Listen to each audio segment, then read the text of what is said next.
Olá, tudo bem? Eu de volta. Se você está vendo esse vídeo, é porque teve paciência de ver os outros, talvez nem todos, alguns já me disseram que um vídeo muito longo fica difícil de ver, e eu concordo. Infelizmente, o que eu tenho para falar não dá para falar em curto espaço de tempo, às vezes eu me estendo um pouco, vou tentar me controlar um pouco mais, talvez picar e fazer um texto dividido, para falar do que tem para falar para vocês. Espero que vocês gostem. Hoje o que eu quero falar, e começa já com uma pergunta para você, eu quero perguntar para você, quem é Jesus para você? Quem é este que nós chamamos de Deus, este que nós damos o nome que é sobre todos os nomes, e que muitos têm na boca esse nome muito fácil, né? Jesus, essa pessoa, esse ser, esse Deus. O que é para você esse Deus? Essa é a minha pergunta de hoje. Quero que você reflita junto comigo sobre quem é Jesus na sua vida, o que significa Jesus para você, quem é Jesus para a sua vida, realmente. Então, pensando nisso, claro, a gente tem que pegar os textos que a Bíblia Sagrada nos traz sobre quem é Jesus, e o texto mais completo que eu acho, embora o texto de João capítulo 1, quando ele fala que ele é o Verbo, também é muito completo e complexo, mais denso, eu prefiro, para tratar de uma explicação, usar o texto do escritor aos Hebreus. O escritor aos Hebreus, do capítulo 1, logo nos primeiros versículos, ele vem dizer quem é Jesus. Até porque ele está falando para hebreus, escrevendo para pessoas que têm a lei mosaica como norte, alguns que conheceram, e que servem, que se entendem como servidores de Jeová, aquele que tirou com o braço forte o povo do Egito, que estruturou a nação de Israel, que criou aquele povo como povo seu, escolhido, separado para isso. Então, esse é o Deus que se apresentou para Israel e os hebreus conheciam este Deus.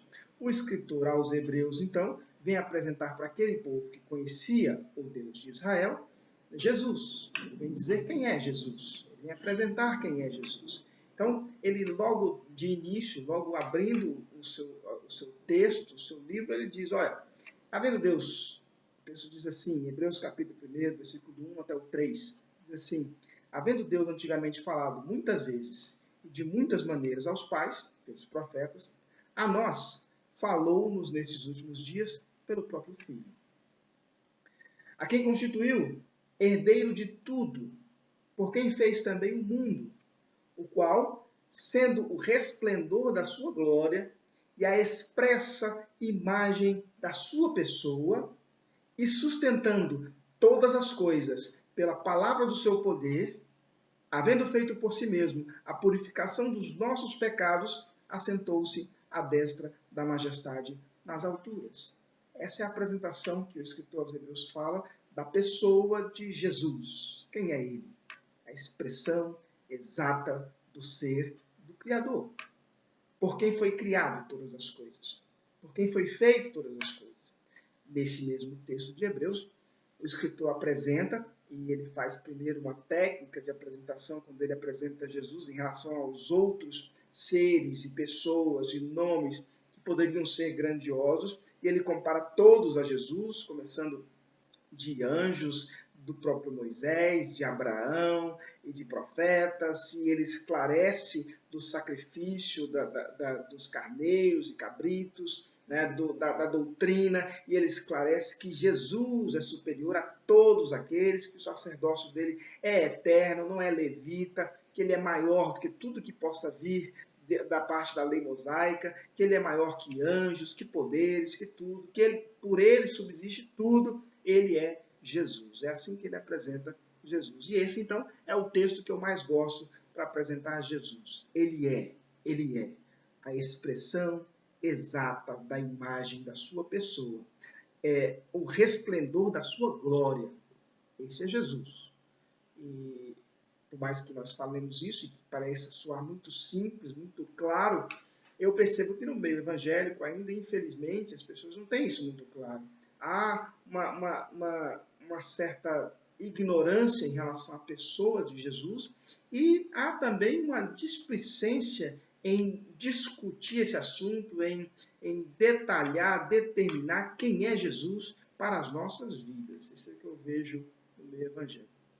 E aí, eu vejo que muitas vezes fica subentendido quem é Jesus. Um exemplo muito claro que eu tenho disso é aquela mulher samaritana, quando Jesus encontrou-a no poço de Jacó. E aí, lá, essa história está narrada no Evangelho de João, no capítulo 4, quando Jesus fica no poço, esperando que seus discípulos vão até a cidade prepararem um lugar para a ceia. E lá estando, ele encontra uma mulher, uma samaritana, que vai tirar água do poço e vê Jesus lá, uma cena completamente complicada. Se nós formos analisar a vida daquela mulher, e você imagina que a mulher naquela época não tinha muita... Ou seja, a mulher só tinha duas funções, né? Casar e ter filhos. Ela não tinha outra. A mulher que não casava, não tinha filhos, ela não existia. Ela só podia exercer a profissão de esposa e mãe. Se ela não exercesse a profissão de esposa ou mãe, esposa e mãe, na verdade, ela seria ou prostituta ou iria pedir esmolas. Não tinha outra opção. A mulher tinha que casar para viver, tinha que ter filhos para ser feliz. Essa era a realidade da mulher. E essa mulher aqui, em particular, ela tinha uma vida muito sofrida, porque a Bíblia diz, Jesus disse que ela já tinha 5 maridos, né? E o que ela estava agora não era dela. Na verdade, aí as pessoas podem pensar, uma prostituta. Na verdade, não, é uma sobrevivente. A sobrevivente que, para viver, ela precisava de um marido, de alguém que a sustentasse, alguém que desse casa, sustento para ela. Então ela vivia atrás, talvez tenha perdido os anteriores, talvez tenha ficado viúva, talvez tenha sido expulsa de casa, talvez tenha... A vida lhe foi muito ruim, foi muito triste a vida dessa mulher. E aparenta isso. Ela vai buscar a água e é bom entender aqui que a cidade de onde ela morava, a distância para o poço era uma distância considerável, falando que nós estamos falando do deserto. Ela atravessava esse deserto com uma vasilha de água na mão, que não era leve, fazia esse caminho, provavelmente em um horário em que as outras não iriam, até para não ser vista pelas outras e ser criticada, aquela que está com o 5º marido, aquela que não fica, ou seja, para não ser mal falada, ela ia num horário que ninguém ia. E ela chegou lá pensando que não ia ter ninguém, achando que ia se esconder, a sua vergonha ia ser escondida, pegar a sua água, voltar para os seus afazeres, naquela estrada longa, difícil, pesada, né, que ela iria fazer. E aí, quando chega lá, encontra com um judeu sentado na beira do poço. Tudo que ela não podia ver. Primeiro porque o judeu tratava os homens samaritanos como impuros. Não nem cumprimentava, não pegava na mão. O judeu não pegava na mão do samaritano para entender que ele era impuro. Né? Isso homem com homem. Né? Agora, mulher samaritana, é o que eu costumo dizer, que era assim, o verme do verme do verme, ou seja, era a coisa mais distante que tinha um do outro. Né? O homem não cumprimentaria uma mulher samaritana nunca, não cumprimentaria um homem, ainda mais uma mulher. Mas essa mulher, então, depara com aquela cena, um judeu no poço. Pior ainda para ela é que esse judeu, sentado ao poço, ela provavelmente tenta pegar essa água numa atitude para que ele não veja, rápido, para sair logo, cabeça baixada, para pegar. E aí ele vai e dirige-lhe a palavra. Como eu disse, o judeu não dirigia a palavra nem para homens samaritanos, quanto mais para mulher. Mas aí esse judeu em particular dirige-lhe a palavra e diz, dá-me um pouco de água. A primeira reação dela é, primeiro, constrangida, assustada, com medo, né, sabendo que a situação é muito ruim para ela. E aí ela fala, mas como é que você pede água? Você sabe que o judeu não fala com o samaritano, eu sou mulher ainda e tal. E aí a resposta que Jesus faz para ela é simples. É simples, é sobre isso que eu quero falar com vocês hoje. A resposta de Jesus está no Evangelho de João, no capítulo 4, versículo 10. Disse Jesus, se tu conheceras o dom de Deus, e quem é o que te diz, dai-me de beber, tu lhe pedirias, e ele te daria água viva. É isso que eu quero apresentar para você hoje. A resposta de Jesus para aquela mulher, quando ele pede água. Aí ela disse, como? Não podemos nem conversar, nem estar aqui no mesmo lugar e tal. Jesus, isso tudo não importa. Se você entendesse quem é que está te pedindo água? Esquecerias de tudo e me pedirias, e eu te daria água viva. Este é Jesus. As colocações que eu vejo a respeito de Jesus hoje, embora todos finjam que sabem quem é e sabem com quem trata, mas eu percebo que não há essa consciência. E não há essa consciência até porque Jesus não é fácil de se entender. Paulo já disse isso muitas vezes. Quando pregava o Evangelho, pregava Jesus e esse crucificado. Era isso que ele apresentava. Por muitas vezes, ele, impelido por alguns sábios, conhecedores da época, perguntavam para ele: Paulo, explica aí o que você tem para pregar. Aí ele diria: Jesus, esse crucificado. E aí as pessoas diziam para ele: mas peraí, Paulo, isso aí é pouco, isso aí não enche ninguém, está muito complexo, muito vazio, muito assim. Não é isso que vai convencer as pessoas. Vamos inventar um pouco mais. Quando escreve aos Romanos, ele diz assim: eu não me envergonho deste evangelho, de Cristo, este crucificado, porque é poder de Deus, salvação para todo aquele que nele crê. Este é o evangelho. Cristo, este crucificado. Jesus é o centro do universo.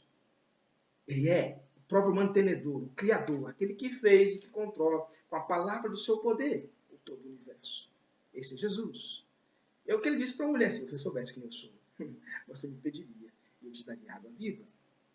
Muitas vezes nós tratamos com esse Jesus sem entender, sem discernir muitas vezes. Eu vejo uma confusão muito grande entre Jesus e Deus, aquele Deus judeu, aquele Deus que fez a promessa a Abraão e cumpriu em Moisés e em Davi, e prometeu mais a Davi, e separou o seu povo, fez um tratamento especial com aquele povo, exclusivamente para que daquele povo viesse o Salvador Jesus.